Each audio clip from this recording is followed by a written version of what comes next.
We're just here to talk to you a little bit about your book and why you dropped into Borders bookstore today here in the heart of New York City. Well, it's just part of my kickoff of my big book tour, featuring Tales from the Dad Side, real stories about my children.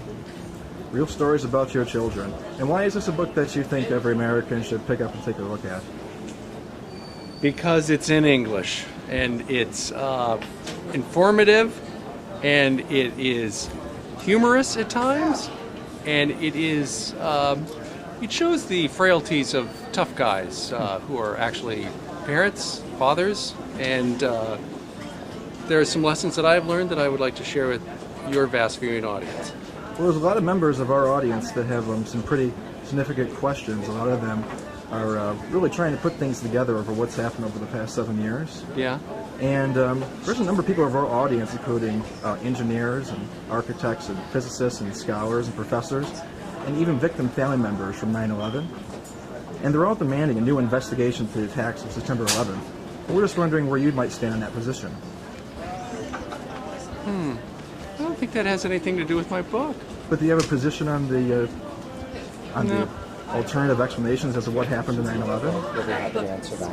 Otherwise, they will use it. Anyway, it's a great book. Thank you for asking. Tales from the Dad Side. Absolutely, Steve. Steve, have you ever looked into the collapse of World Trade Center number 7? Sir, that's enough. Steve? That's enough. Steve, Sir. do you have a few seconds outside, perhaps, for a serious interview? Sir. No. No. Sorry. Sir. Not about... I'm really just...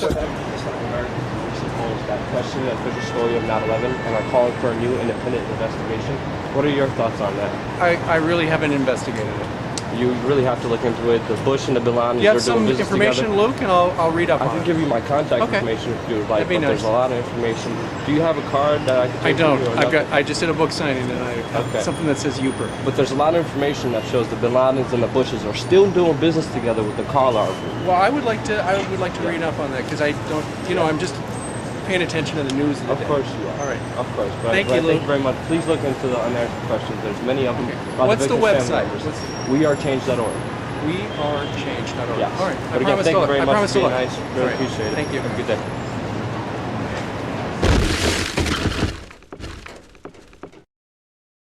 I'm not an architect in any way or other. I'm not a builder. I don't know about these things. So we asked the Bureau of Standards to investigate. And they did a report, which you can get hold of. And they said that Building 7 collapsed from the aftershocks of that planes going into those buildings. Sarah, thank you for supporting a new investigation into 9/11. I was wondering, is it Building 7 or NORAD that makes you question the official story of 9/11 and support an investigation?